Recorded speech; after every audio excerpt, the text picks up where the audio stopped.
Okay, everyone. Welcome. Welcome. Good afternoon. Welcome to Torah with your host, Rabbi Aníbal Mas, wearing, you know what? I should say this. Wearing my favorite Chanukah t-shirt.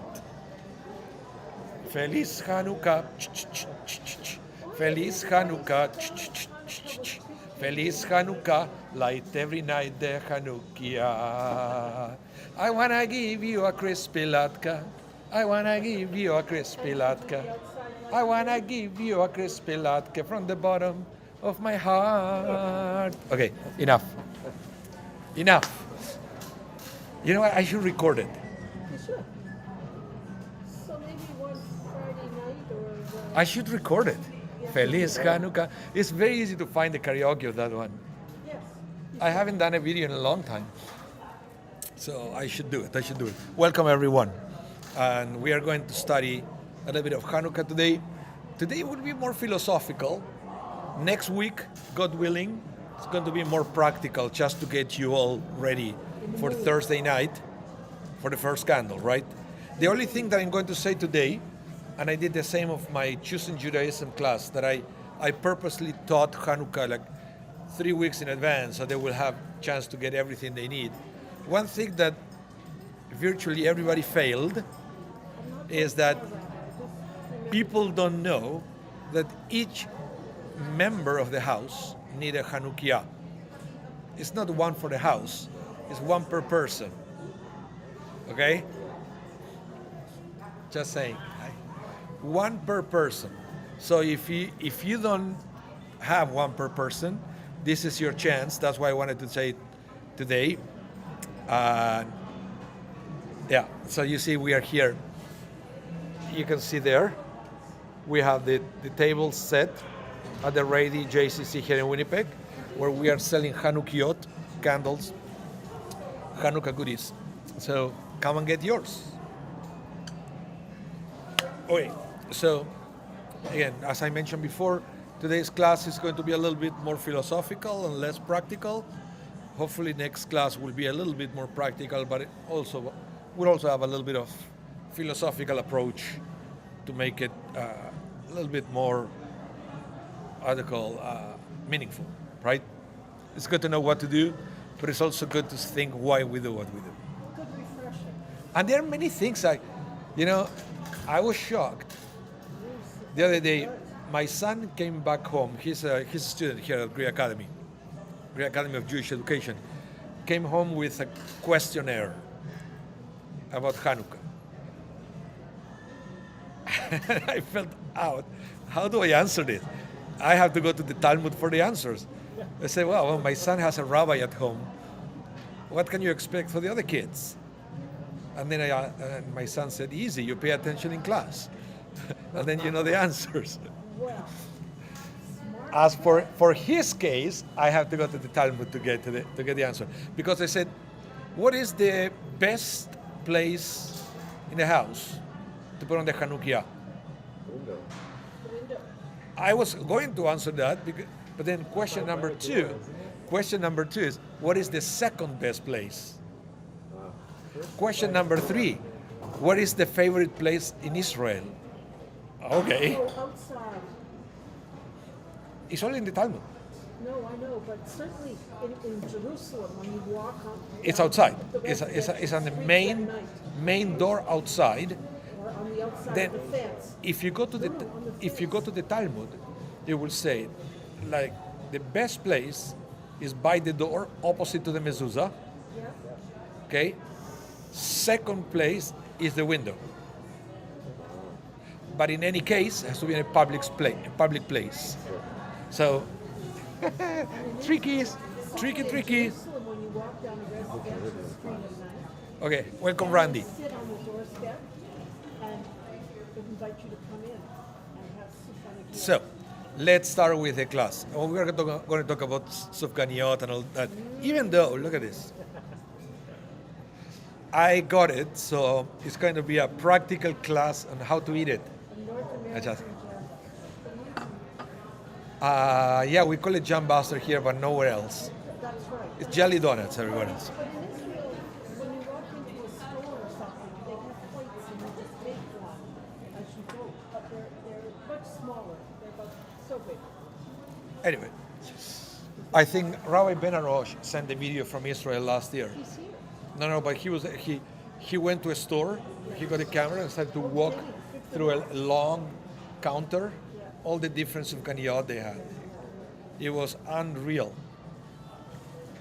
As for me, as a good Argentinian, I like the one with dulce de leche inside. You can't get them here unless you make them yourself. Like my wife did it for me once. What she makes is the purim, the Amentashen with dulce de leche. Those are good. Okay, let's study Chanukah. Welcome back, Glenn. I hope coffee is good. So, let's start a recap of Chanukah to try to understand why we celebrate Chanukah. A recap from the Rambam. You know Rambam, also known as, what is another name from the Rambam? Moses ben Maimon. Moses ben Maimon, also known as Maimonides. Yeah, there is a phrase that the rabbis had is Mi Moshe le Moshe ein ke Moshe. From Moses to Moses, there is no other like Moses. It's like he was, yeah. Actually, Maimonides' secret is that he organized the information, right? He wrote the Mishneh Torah, for example. The Mishneh Torah is a compilation. It's similar to the Shulchan Aruch. It's just a book where you know what to do, when to do it. For us, it's not a big deal, but for him, having a book with an index was a huge deal. Right? I said, okay, what do I have to do as soon as I wake up in the morning? Well, look at this, page 32, you go there, you know what to do. Before that, you have to be proficient in Talmudic writings to know where to go and get it, because Talmud is all over the map. You will expect, for example, the tractate called Berachot, blessings, you will find all the blessings, but that's not the case. That's not the case. So, anyway, Maimonides. During the times of the Second Temple, okay, this is very important for us to place all the events of Chanukah in time. This happens during the time of the Second Temple, okay? When the Greeks ruled over the Jewish people, they instituted decrees against them and attempted to destroy their religion. This wasn't sudden. It was an evolution because the Greeks, they have multiple different approaches to what to do with the locals whenever they conquer a land. Most of the time they were very good at giving autonomy, but it depends who was in charge. Okay, eventually the rulers, now they wanted to kind of impose one way, and that's when we started to have the conflict with the rabbis, but before this point was not an issue. And I will venture to say that even placing certain Greek symbols inside the temple wasn't a big deal. Yeah, we don't talk much about it. I guess not. We also don't talk about even after the Greeks, when the Romans were there, we used to offer sacrifices on behalf of Rome and other things. Or Roman authorities, they will send an animal and said, sacrifice it on behalf of the Caesar, and they will do it. There were ways that they adapted to do that. In fact, the theory of what the Second Temple was destroyed is because they refused to do it, because you know the story of Kamsa and Bar Kamsa. Maybe we'll study that in another time, but there was a Jew who actually made a blemish on the animal that the Caesar sent purposely. So the priest will refuse to sacrifice it. Caesar will be offended and will pay back, right? So there are certain things we don't talk about. Anyway, they did not allow the Jews to study Torah or perform mitzvot. They took their money and their daughters. Do I have to explain what taking the daughters means? Okay, good. We're all adults here. And they entered and defiled the temple, where they violated its purity. What does it mean? What does it mean violated the purity? It doesn't take much. It's, for example, we all know the story of the oil. They said there was no oil for the menorah. Of course there was oil. But there was no oil with the seal of the high priest. This is kashrut even in this day. If you take a flight and you order kosher food for the flight, it's wrapped, right, with a seal. And what is wrapped with the seal, they can use the little convection ovens that they are there. They can heat your food and give it to you. But you have to be the one opening it. The flight attendants cannot do it on your behalf. If they do it by mistake, even if they don't do anything to them, it's not kosher anymore. So this is the thing. Back at the time, if the Greeks, they wanted to do something just to annoy the Jews, what they would do? Break the seal. The Jews can't touch it anymore. It's not kosher. So that's what they did. What they said, they violated the purity. All they have to do is to mess up with the seals of different things. The Greeks subjected the Jews to great hardships and pressured them immensely until the God of their fathers had pity on them and saved them. Okay? This is pretty much an introduction of the events of Chanukah. Because of this, the Hasmonean family rebelled against the Greeks, and the rest is history. We know what happened. They eventually won, and they were able to enter the temple, and they cleaned it. Okay? So, what happened here is that we have to remember that on Chanukah, we celebrate basically two miracles, which are the oil lasting for 7 days. okay, miracle number one, the oil. Miracle number two, the what, sorry? Overcoming the Greeks. Yeah, the military victory that it was considered impossible in the natural, and it happened. So the interesting thing is that we are celebrating two miracles in Chanukah. Three. Sorry? 3 miracles. What is the third? That we're still doing this 2,000 years later. Okay.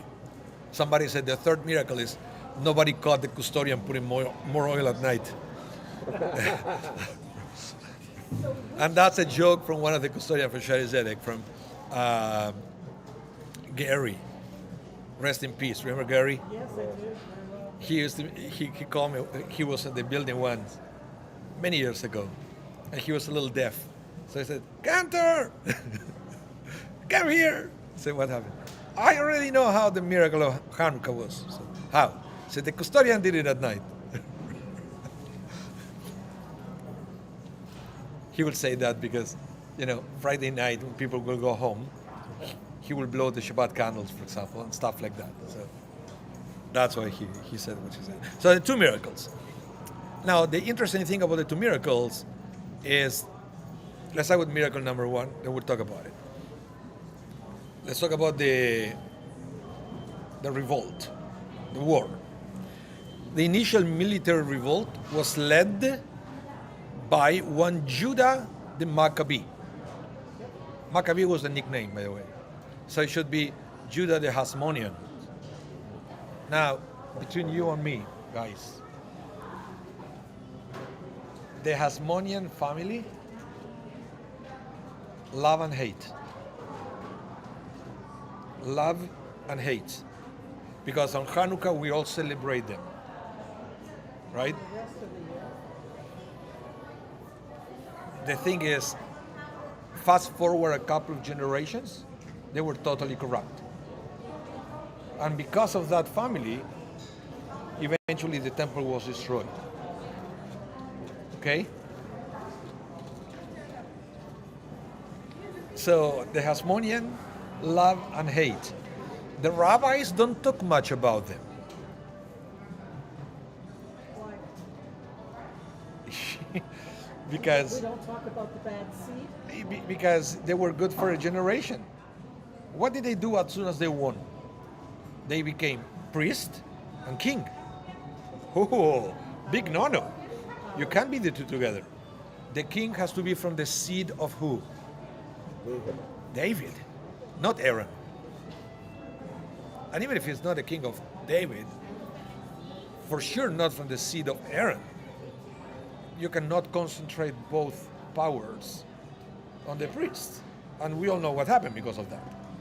So the rabbis didn't like that the priest became also king. Even at this point, there was already a dispute between rabbis and priests, which eventually was very visible at the time of the destruction of the temple between the Pharisees and the Sadducees. Okay? The Sadducees, number one, they rejected the concept of oral law. Yes. The problem is, I think they rejected pretty much everything. They weren't religious at all, even though they were in charge of the worship. They were priests. Pharisees, there were many subgroups of Pharisees, but they all have one thing in common: they accepted oral law and they accepted rabbinic authority. The Sadducees said there is no such a thing of rabbi. It's an invention. So why do Again, fast forward another 800 years, the same the same two opinions were manifest between the Karaites and the rabbis. The Karaites kind of took over some of the Sadducee theology, some of it, because the Karaites were very religious. They were serious people. Okay, but still they rejected the oral law. But it's all coming from these times when immediately after the Hasmonean family took over, they started to be clashes with the rabbis for different interpretations of the Torah. Okay? two questions, not necessarily connected. Why do some people think of the Pharisees negatively? Is it because they don't understand the history? Well, I think it all came from the time of the trial of Jesus. Okay. So it's coming from those times. Okay. And That- then the next question You is, didn't give the question on to the people online. They wouldn't have heard what she said. What a question was. Oh, why we usually hear about the negative connotation of the word Pharisee. It's coming from those days, but there were many different groups of Pharisees. But again, the only thing they have in common was the belief in the rabbinic authority. Okay? so then the next thing I was going to say, going back to the earlier part of the discussion, was the separation of powers between what Yeah. we now call church and state, but between religion and state. That continues to this day. Well, we know in history, every civilization that mixed the two is never a good thing. So, and the Torah got it right from the beginning, when that was split between the house of David and the house of Aaron. That's it. The only time that it was kind of a mix, like, was Moses and Aaron. Two brothers getting the two. Moses was the king, and Aaron was the priest, and they were brothers, right? But it was for one generation, because then we switched to Joshua, right? And then it goes separate ways. Joshua is not related, so. But Moses relied on his brother and his father-in-law for help because he couldn't carry that huge load. Oh, but that was for judging. And it was even worse, because before that you could see between Moses and Aaron, they have church, state, and Supreme Court. And then wasn't the case like in the first century, the Sadducees, that they were the high priest that running the temple, were actually chosen by the Roman state. Yeah, So they were actually but that was all the, mixed in a sense. The state was controlling the high priesthood. eventually Rome started to have control over them, but it's all the remnant of the Hasmoneans. Yeah. That goes all the way to Herods. That's right. So, yeah, let's continue with this. So, Um, let's see. Again, was led by Judah the Maccabee.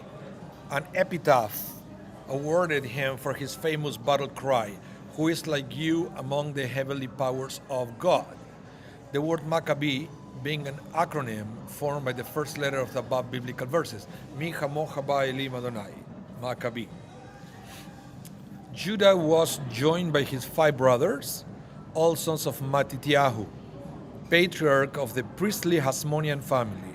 Legend has it that a Seleucid general once described these 5 Jewish heroes as stronger than lions, lighter than eagles, and quicker than bears. Despite the extraordinary odds stacked against them, the children of Mattityahu miraculously succeeded in their battles against the Greeks. Without divine intervention, the enemy would have swiftly crushed the small band of religious Jews. Instead, after a short period of intense fighting, the Maccabees freed Jerusalem from Seleucid control and isolated the Hellenized Jews to the northern port city of Acre. Okay? Miracle number 1, we won. Miracle number 2. Finally, on the 25th day of the month of Kislev, in the year 165 BCE, the Maccabees returned to the temple. As they set about repairing all that has been vandalized, God had a second miracle in store. When the pagan Hellenists invaded, they desecrated the menorah and sabotaged the oil reserves. When the Maccabees finally regained control, they could find only 1 jug of oil fit for the lighting of the new menorah in the temple hall. The Jews used the little oil they found, and something extraordinary happened. It just kept on burning day after day. It burned for 8 days, even though there was only enough oil for 1, giving them the time they needed to produce new pure oil. Okay? We're going to talk more about this next week, and I want to show you next week how the 2 main sources that we have to let us know about Chanukah, each one of them chose only one of the 2 miracles and doesn't talk about the other. I have to come back next week for that. Okay, but for the one of the oil is not scriptural, it's more of an oral tradition, right? none is scriptural. We don't have the book of Maccabee. That's right. That's right. I mean, it exists, but you're right. Yeah. But it's not in the book of Maccabee. No, and the other thing that is, That's this is to me the most interesting thing. I think Chanukah is the most observed Jewish holiday these days. But it's a nothing. It's a nothing holiday. Started as a tradition. Next week, I'm going to read for you next week the source from the Talmud on how Chanukah was observed at the beginning. And you will say, that's it. Because it was a nothing. But it's easy and it's participative. It's not easy. Compared to Pesach, where you got to do I think Chanukah became friendly and kid friendly. it became a big deal, an even bigger deal as the marketing for Christmas started to evolve. And but also not complicated for the housewife in terms of getting things ready. I think the sisterhood will disagree, but Well, that's another story altogether. hey, let's continue. But I have a question before you go further. We have rules about the wheat that we use for Pesach, etc., The what, sorry? We have rules, for example, about the wheat that we use for Pesach. We have rules for Pesach, yeah. The wheat that we The use. wheat. We don't have rules for the olive oil. The olive tree. No, because it's not. Could be any olive tree. Because it's not in the Torah. It's not in the Torah. Let's continue. Now, I will show you the source in the Talmud. Okay, the Talmud says, "What is Chanukah? Mai Chanukah." That's the way the paragraph in the Talmud says. Mai Chanukah. When the Greeks entered the holy sanctuary, they defiled all the oil that was there. And when the dynasty of the Hasmoneans grew strong and defeated the Greeks, they searched and found only one flask of oil with the stamp of the Kohen Gadol, the high priest, that had been set aside. And there was only enough oil to burn for one day. A miracle occurred, and they lit the menorah from this oil for 8 days. The following year, the sages established these days for praise and thanksgiving. That's it. This is the Talmud. Masechet Shabbat, page 21b. Nothing about the war. You see this? When this was written, the rabbis already didn't like the Hasmoneans. They were already under Roman duress, right? And in fact, they had to write the Talmud because of Romans targeting rabbis. The Talmud was never meant to be written. So why would they give some good publicity to the Hasmoneans? They look for what you did. Now we have to write the Talmud. And maybe we are violating one of God's commandments, which is to keep it oral. If there is an oral law, it's meant to be kept oral.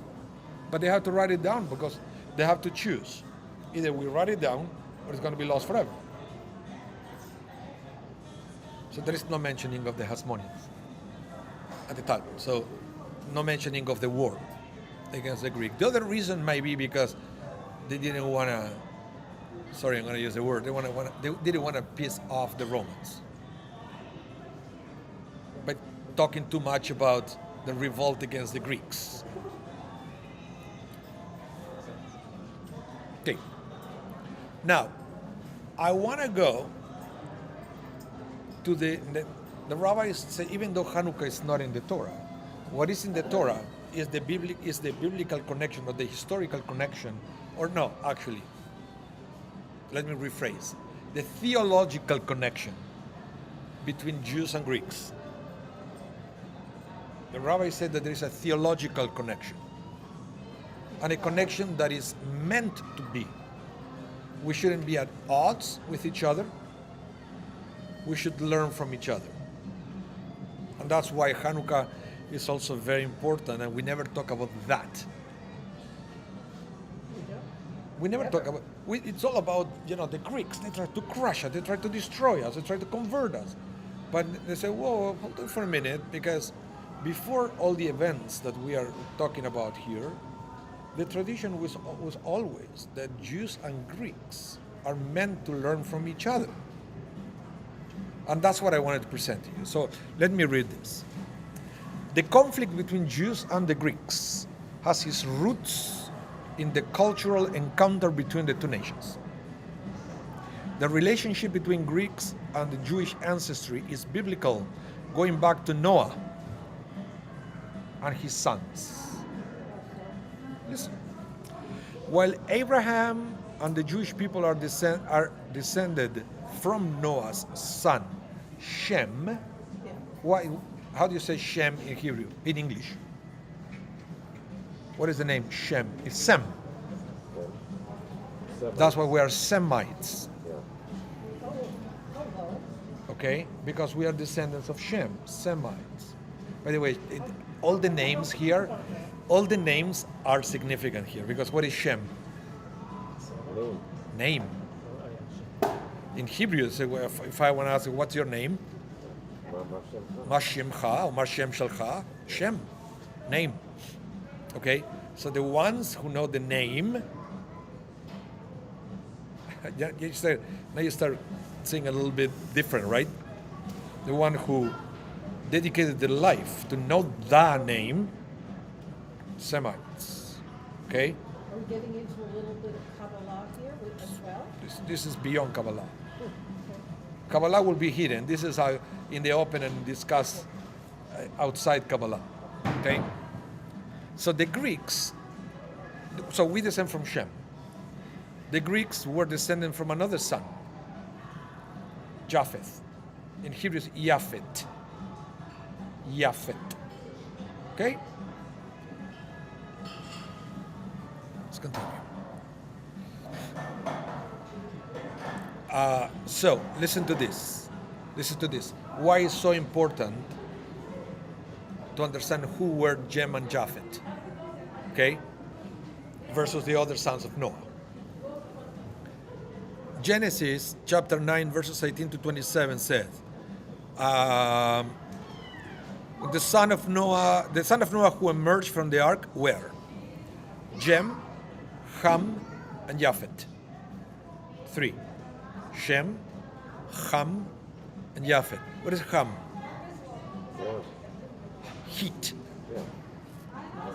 Ham is heat. Okay? But have this in mind when I continue reading and see what each one of them did. Okay? Huh? Hamas. Well, but listen. Ham was the father of Canaan. Okay? These three were Noah's son, and from them the whole world was repopulated. Noah began to be a man of the soil, and he planted a vineyard. He drank some of the wine, making himself drunk, and uncovered himself in his tent.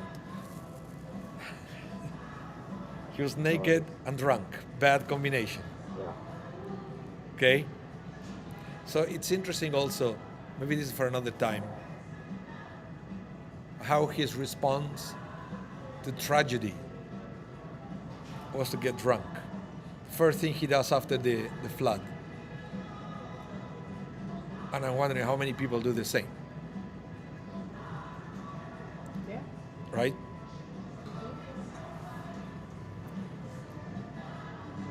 Ham, the father of Canaan, saw his father's nakedness, and he told his brothers outside. What does it mean he saw his father's nakedness? He was uncovered. It's not just that he had taken his clothes off. He saw the truth of his. Every time the Torah said that he saw her nakedness, it means that they had an attempt to have babies. Yeah. Okay? Yes. But now it says using the same word, he saw the nakedness of his father, which implies rape. Okay? Same language the Torah would use every time that the couple consummated the marriage. So how did Noah go from being like the most righteous person to now? Like, He was drunk. Yeah, but why would he get drunk? Oh, but that's another thing. Truly righteous. That was another thing it goes about like nobody's safe, but He was the most righteous person. Yeah. He would survive. but nobody's safe from falling into addiction, especially after a tragedy. He saw the world being destroyed. The belief that He came out of the ark and it was nothing. Can you imagine that? Most of us cannot I can imagine. imagine that. I'm just trying to wrap my head around he was so relieved that as I see him as the this event was purely over. holy person that God deemed worthy enough to I'm wondering how many of his the race, but then he actually fell from grace. I wonder how many of his friends died with the flood. I don't know. Well, he told them he was building the ark, but they just didn't listen to him. So let's continue because this is getting better. So Ham, he did that, and then he went outside, told the two brothers, he said, "Hey, come here. This is your opportunity. Dad is drunk. Have fun." Right? Shem and Japhet took a cloak and placed it on both their shoulders, and they walked backwards and covered their father's nakedness. They didn't even want to see their father. In fact, fast forward in the Torah, that is one of the commandments. Ervat avicha vervat imecha lo tiraeh. It says the nakedness of your mother and father you should never see. So you are not allowed in Judaism to see the naked body of your parents. Okay? It's a mitzvah. It's one of the 613 commandments. Go back. So so instead of doing the bad, the two of them, Japhet and Shem, covered Noah. Noah awoke from his wine-induced sleep and he realized what his youngest son has done to him. He said, "Cursed is Canaan. He shall be a slave's slave to his brothers." He then said, "Blessed be God, the Lord of Shem. Canaan shall be his slave. May God expand Japhet, but he will dwell in the tents of Shem." I don't know why the distinction between the two at this point. Let's Canaan be their slave. The two. So even though it's, blessed be the name of the God of Shem, but Japhet will be able to live. He said, Japhet will dwell in the tents of Shem. What does it mean to be dwelling in the tents of Shem? Well, that thought. The rabbis are going to explain it in a minute. Okay? Let's continue. Before we do that, you have to understand that let me read for you the descendants of Japhet, Genesis 10:2.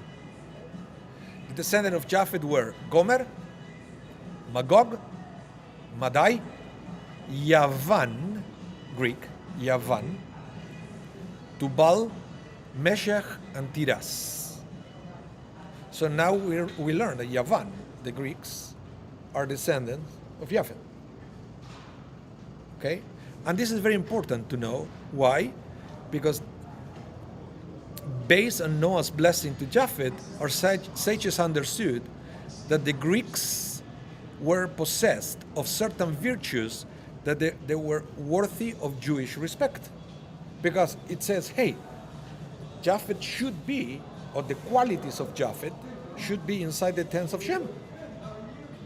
So unless we understand those virtues, we don't know what is that we're supposed to take from them and make it part of the Semites. That's why it's important to understand what the qualities are. And the rabbis will talk about this, of course. Let's continue. Rabbi Shimon ben Gamliel said, this is now back to the Talmud. Listen to this, it's fascinating. The only language beside Hebrew that one can write the Torah, prophets, and writings is Greek. Of course, it was expanded to other languages after, but up to that point, he said Greek is the only language that we are allowed to translate. Why? What is the basis for the ruling of Rabbi Shimon ben Gamliel? The verse that states, "May God expand Japhet, but he will dwell in the tents of Shem." This means the words of Japhet will be in the houses of Shem. Understand now what it says? That's why when it was the first invitation to write the Torah into Greeks, the rabbis went nuts. No, we can't do that. Well, maybe we should, but no, it's never done. Torah is supposed to be in Hebrew. And then the Rabbi Shimon ben Gamliel found a way to justify the Torah being translated to Greek. Because it said the Torah already prophesied that the words of Japhet will be in the house or in the shelves of Shem. So maybe we should allow the Torah to be translated into Greek. Right? The thin edge of the way. So, just as an anecdotal thing, you should know when this happened. The Greeks were the first culture actually to request a translation of the Torah into their own language. This occurred in Egypt under the Greek ruler Ptolemy II Philadelphus in the 3rd century BCE.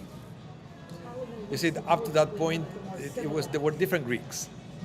The one that they were into a more collaborative spirit with other cultures around that they want to learn.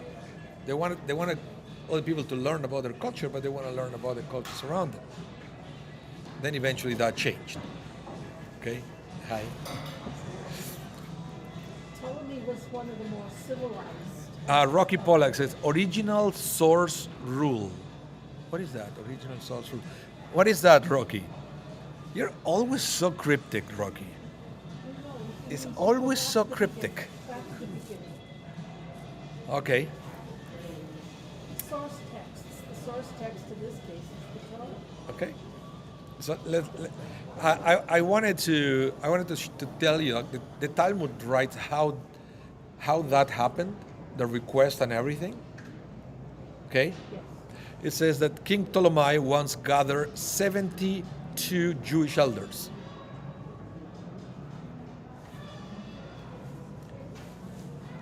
Gathered. You'll see why. He placed them in 72 chambers, each of them in a separate one, without revealing them why they were summoned. Or arrested. I guess they didn't have a chance to say Or no. arrested or put into cells so they could pick. Now, he entered each one's room and said, "Write for me the Torah of Moses, your teacher." And then legend goes that each one of them produced identical copies, that they all translated it the same way. Because the Torah never changes. And it's I don't know. I feel that that will be an even bigger miracle than the oil. To have it exactly the same, the translation. Oh, original source. Oh, okay. You see, Shelley Rock is explaining his words. He said, writers have to acknowledge. Original source rule, it means copyright. Opposite, opposite, every term. Copyright. In Hebrew, actually, there is a mitzvah. It's called Beshem Ombro. Beshem Ombro means that every time that you mention something, you have to say who said it. And the rabbi said, observing the mitzvah of Beshem Ombro brings redemption to the world. So, I have to ask you a question before we go further, Rabbi. It goes back. Why did Noah curse his sons? Was he embarrassed that they saw him naked and covered him? So you only cursed the one who raped them. who raped him?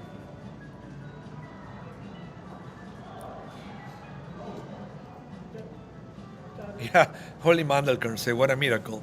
72 Jews agreeing on translation of the whole Torah, word by word. Yeah. But the Talmud said that they were divinely inspired to do it. Must have been. Yeah. Eventually it was translated into Aramaic. In fact, the Aramaic copy of the Torah is still on certain books that if you go to Orthodox synagogues, they have the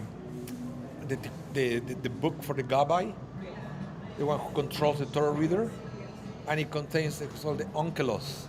Onkelos, if you ever heard the word, it said you will buy, for example, a Chumash, and it will say with Onkelos. What is Onkelos? Onkelos is the author of the Aramaic version of the Torah, and it's studied because he didn't do a literal translation. He do a more like an interpretative translation, so it helped future generations to understand certain words, because he gives you a little bit more. It's not an amplified version, because I know in these days you can have amplified versions of the Torah but like an in between, so it helps a lot to understand the plain meaning of the verse. The Dead Sea Scrolls, some of them are in Hebrew and some of them are in Aramaic. Which one, sorry? The Dead Sea Scrolls. The Dead Sea. Some of them Okay. are in Hebrew and some of them are in Aramaic. And if you read the Aramaic, which of course I don't, but that's a translation. I'm surprised you don't. The Aramaic, yes. Saw them. But that was the language at the time. We still have Aramaic in some of our prayers. So let's continue. That was the King Ptolemy. But now let's move on into the Greek qualities that we should acquire. Okay, let's focus on that for a few minutes. According to the Maharal of Prague, famous guy who actually built the golem, for those of you who are into those legends, he said the central feature of the Greek nation or culture was their desire for wisdom.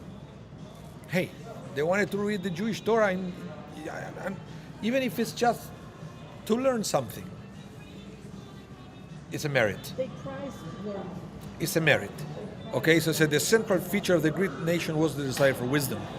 That is why they requested the sages to translate the Torah for them, as it explicitly stated in the Talmud.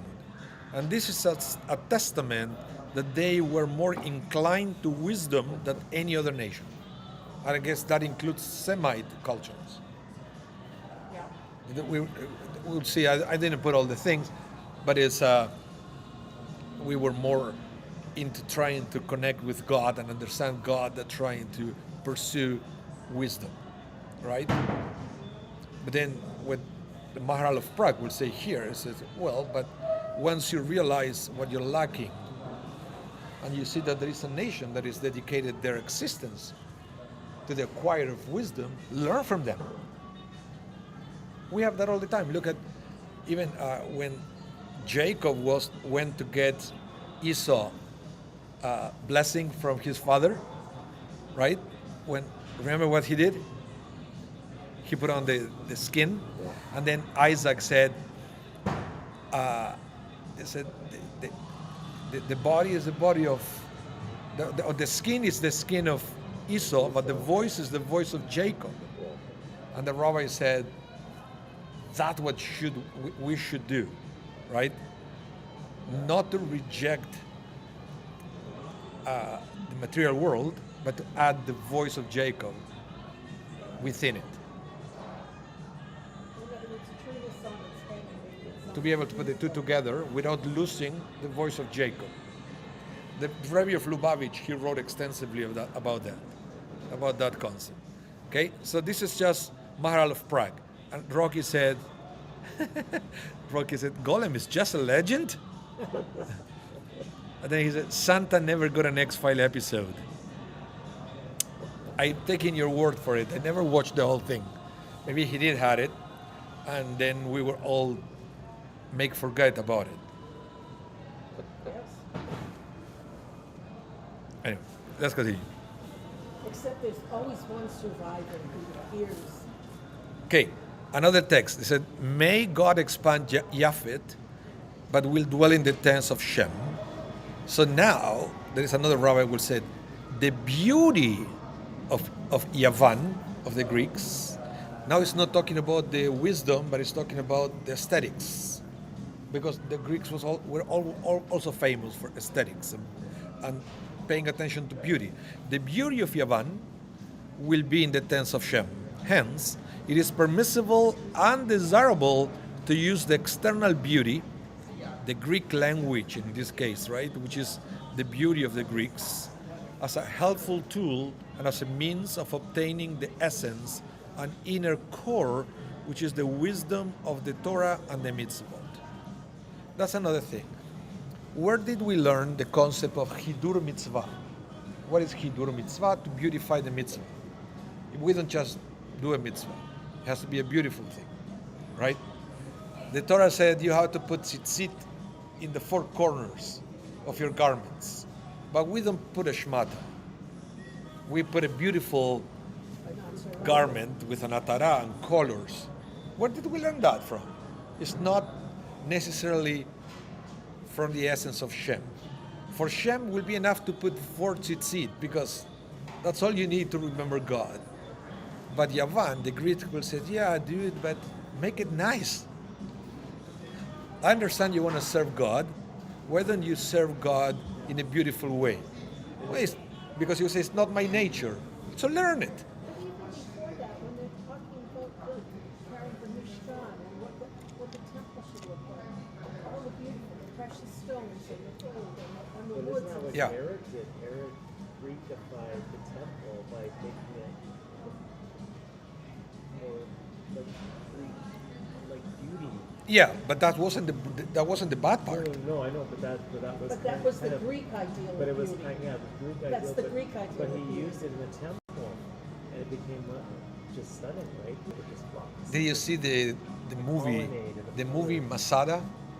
No. Yeah. I've been to No, but there is a movie, a very famous movie, Masada. Yeah, there is. It's not a new movie. Do you remember the movie Masada? It's been around With- for a with long it- time.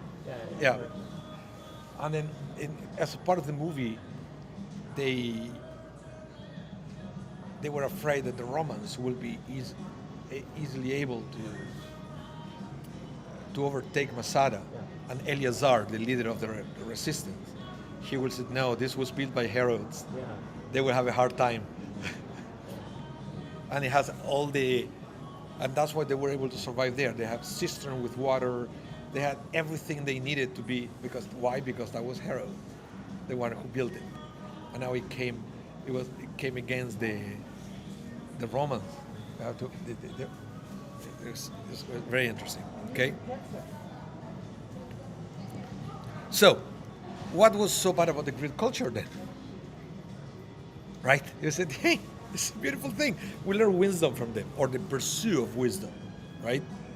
We learn the beauty, right? Listen to this. Now we go to the Midrash Rabbah.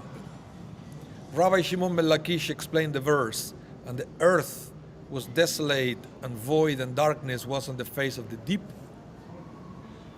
And darkness refers to the Greek exile, which darkened the eyes of the Jews through its decrees.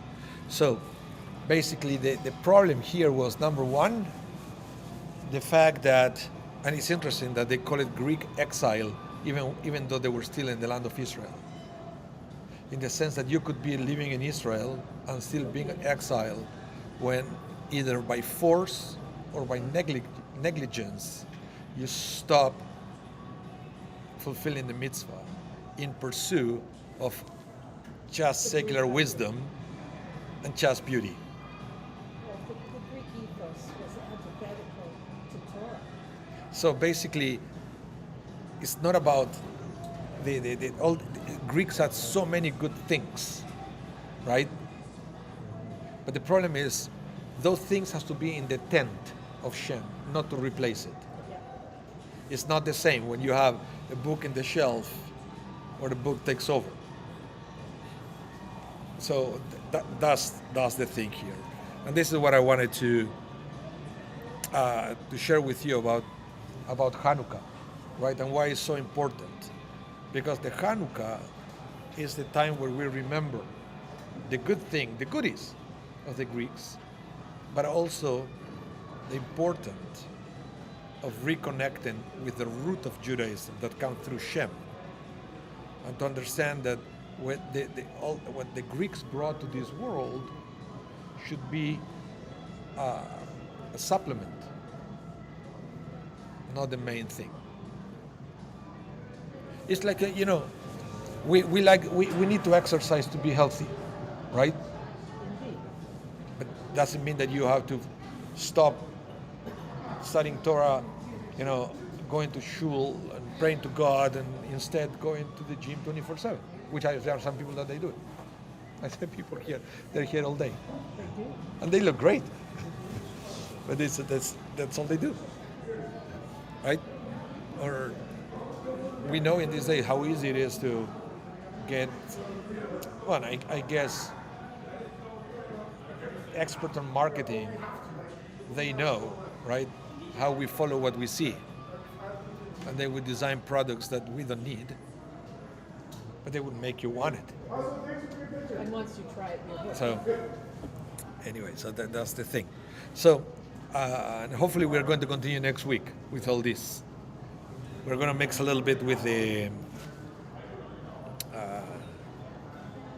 theory, but with what we do in Chanukah, we'll continue a little bit with all this, okay?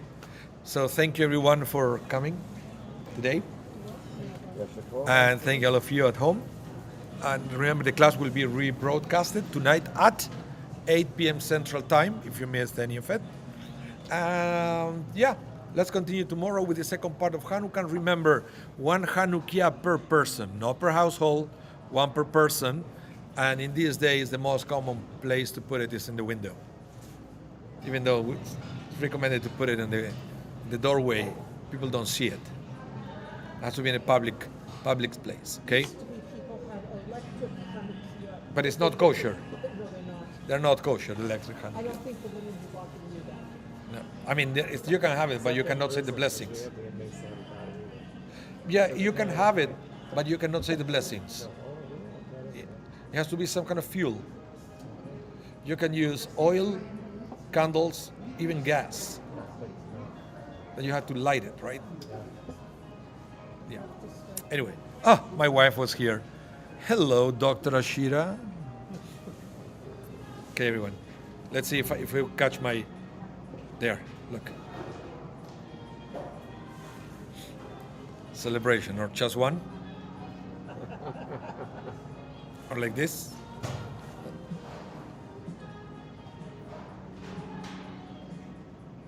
You're getting star rated.